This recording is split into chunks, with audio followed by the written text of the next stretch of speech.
Our immediate destination here, Pokwo, the city of light in the Anuak language. There's lots of game around, and every man carries a spear.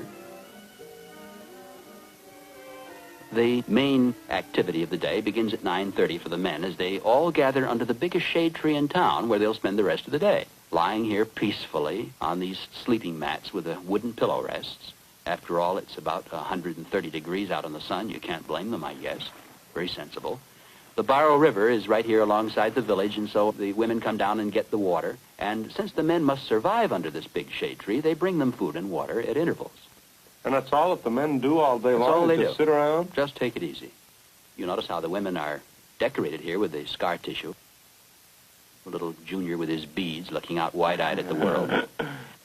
300 yards downstream from the village, we saw these crocodiles which infest the Barrow River. Our missionary host came up with a rather astounding suggestion, I thought, at this point. He said, let's all take a swim in the river. I said, well, you must be crazy, Don. He said, no, there's one sandbar where I've shot at the crocs so many times, they know not to come here. And he said, the only thing we might have to worry about is a few travelers from upstream not acquainted with the local rules. That's Ruth in there.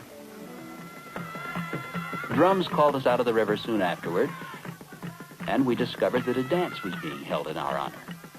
Even if it was 130 degrees out in the sun, I thought the only proper and polite thing to do...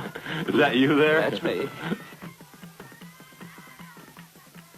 Well, never seen anything like this here before, he says. Probably he hasn't. We noticed the Coptic cross again in miniature scale. The influence of the Christian church and also the work of the missionaries. You were improvising a little bit here, weren't you, Mr. Butler? I don't know what kind of a dance you'd call this, Jack, but we were having fun. After this, I couldn't walk for about a week. The local telegraph service arriving. You've heard of the African runner.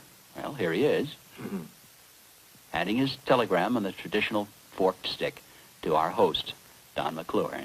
Don looks at this. He says, it's good word. An airplane's going to take you back to Addis Ababa very quickly.